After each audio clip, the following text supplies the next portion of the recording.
Today I'm going to walk through the steps on how to replace the speedometer. This is my attempt to try to implement an aftermarket adaptive cruise control. This is a 2007 Audi A8L. I've had it for about a year and a half, and it came without the adaptive cruise control option. So one of the important pieces is the speedometer. There's also the stalk, as well as the adaptive cruise control module that goes behind the glove box.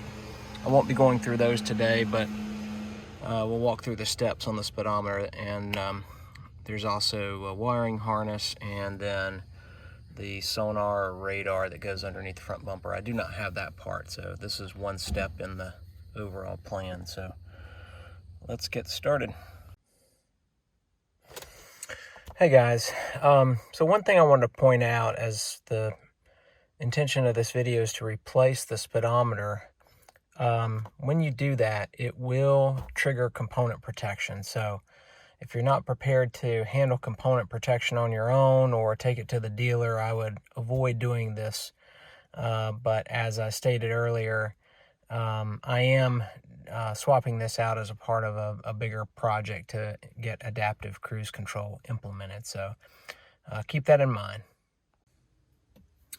One other important note that I should point out, that if you're replacing the speedometer, the odometer reading is stored with that. I think it's also stored in other modules. If you're replacing it with a used speedometer, there's no changing the odometer from what I've read online. The only way to program the odometer reading is if you buy a new speedometer, and that's pretty expensive. That's $1,100 to maybe $2,000 if you go to the dealer. So I'm electing to replace it with a used speedometer that I think will be compatible, but I'm accepting that the mileage is going to be different. So if you're going to go the route for new replacement, then make sure you record your odometer. And you only get one chance, is my understanding, to program it. And that has to be done before 100 miles on the new odometer. So again, new odometer can be programmed, I think, by the dealer. Used odometer, no can do. So the first step is to pull out the trim and start on this side. Pull this one out. This one's easy. 2 clips, and we need to do the one on the right side as well, but I usually start on the far end and kind of get my fingers behind and then pop it all the way out until you get back to the steering column. Okay, so I got the panel off. There's just one plug that's behind here. Simple little squeeze of that, and then it'll pop right off the trim. And there's 4 T25 screws that we got to pull off, and we want to focus on the wood paneling. So there's the first one, second one there. On the right side, the third one, and then there's one underneath here, 4. So I'm going to take those out and be right back. Okay, so one thing we got to do is pop the vent out on both the left and the right side, and the trick to doing that is inserting the 2 flathead screwdrivers. You see those little notches down here? So we got to put one in this hole and one in the other hole, and get them in there far enough, and then press down, and that's supposed to pop the vents to come out. All right, so we're gonna do that on both vents. Okay, so now I got the vent out. There's a little electrical connector. So I'm gonna pop that loose so I can take the vent all the way out. But here you can see little clips, and these lift up when you use the screwdriver, and that enables it to come out of the opening or the housing there. So let's disconnect that and go from there. Okay, I got both vents out, little connectors. different type of connectors on each. On this side of the vent, I noticed there is another T25 screw. So we're going to take that out and see if that loosens up the wood paneling. All right, so I took that T25 out and then started to wiggle, and now you can see the wood paneling is popping off. So make sure the steering wheel is out as far as it can go and as low as it can go, so you can wiggle this out over the top of the steering wheel. So let me finish pulling that off and I'll show you the connectors on the back side. All right, I have the wood trim out, and pretty much, yeah, it was in here. You have to basically flip it backwards, get it down in here, and then pivot it out.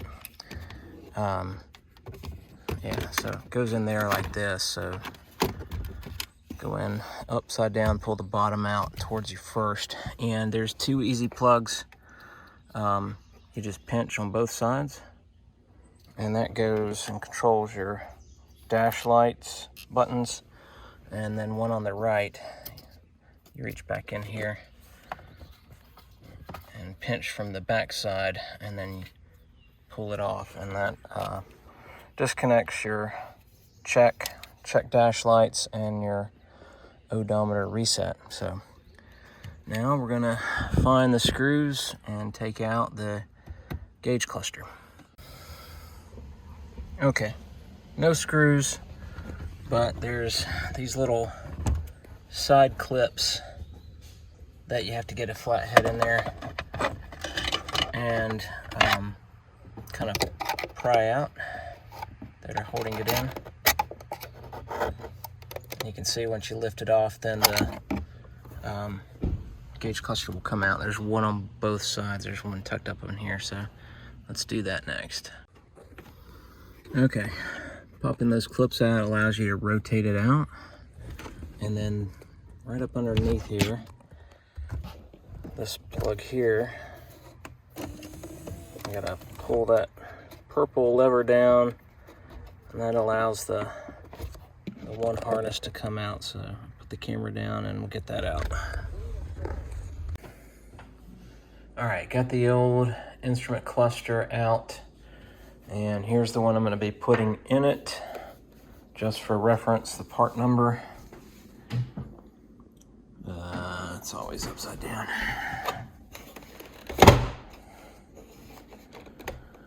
E09209551C. First inspection, I notice the little skirt underpinning that's attached to the old cluster. I'm gonna have to take that off and install on the new one before I put the new cluster back in the car. All right, be right back. All right, I got the little skirt off, and really the only two things that you need to know about are these inserts here. That's where these two pop in, so a little flathead screwdriver or pocket knife works well. And on the back side, you'll see these hooks to where the bottom side of the skirt catches on there. And yeah, you can see right there's 1, 2, 3. So they kind of hook right on those 3 catches. And again, flathead pops these right out. So let's get it installed on the new one, and then we'll get back out to the car. So before I put this on the new one, I thought it'd be nice to see. So this is kind of like a little retractable skirt that sits on top of your steering column, and it's kind of like a little miniature blind. You can see these springs here, and yeah, you can squeeze that in. So as you raise and lower your steering column, it kind of retracts in and out with these springs. So anyway, nice little gadget. So before I put the new cluster in, it's always a good idea to look at part numbers on other things. So this is the driver's side door vent, and part number on that is 4E0820901. It is a little different from the one to the right. And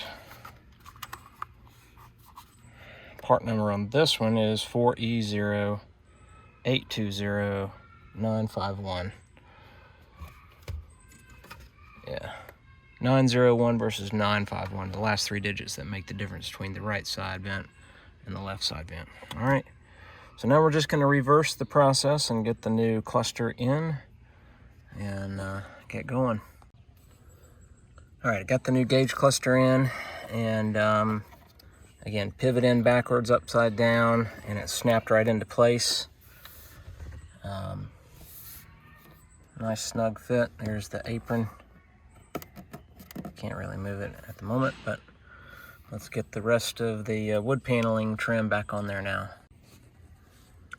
Remember to pivot this wood trim panel in upside down and backwards first. Don't plug in the connectors until you have it pivoted into place, otherwise you won't be able to get it in there.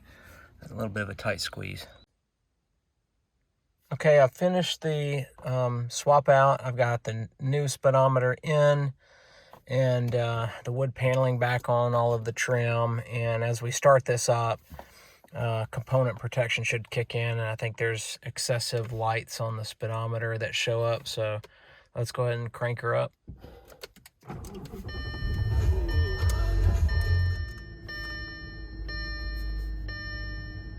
Yep, so as expected, we have lots of lights on. I do have the parking brake on, so that one's expected. But yeah, big orange screen here in the middle. Nothing wrong with the ABS and other things, but again, that's part of the trigger from component protection. So I have an appointment tomorrow with the car dealer to get that removed, and I will report back after we have that taken care of. All right, back from the car dealer. They did remove the component protection for me as requested. Usually you go into the dealers and you can let them know. I know in the past some people have had challenges. I go to the dealer in Cary, North Carolina, and I let them know what I need done, and they get it done within an hour or less. So I pay the 1 hour service fee, and I'm all set. So turn it on. Lights should clear here. Just the suspension light there, gonna pump up the car, the struts. AC's coming on because it's nice and hot outside.